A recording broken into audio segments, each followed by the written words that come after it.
Hi, and welcome to Simply Learn Stuff. In this video, we will be taking a little bit of a closer look to the editing group. The editing group creates a lot of useful features, such as the 5 most basic functions, as well as the More Functions dialog box, which will be discussed in later videos, as well as the option to flash fill in various ways, as well as to clear information from selected cells, such as to clear all, to clear only for the formats, to clear the contents and leave the formats behind, to clear any comments or notes that have been made in the selected cells, to clear hyperlinks without clearing the formats, or to remove hyperlinks entirely.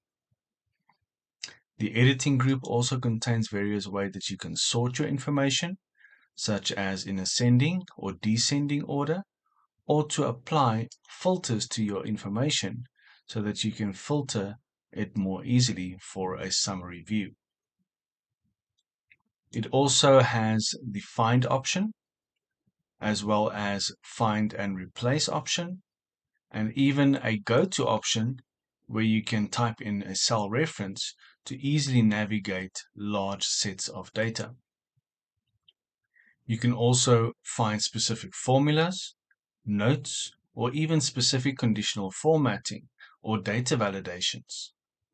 And it also has an option to select objects more easier, such as this shape that is in the Excel worksheet. Or you can choose the selection pane, where you can choose your shapes in a much easier fashion. I trust you find this video useful, and remember to like and subscribe.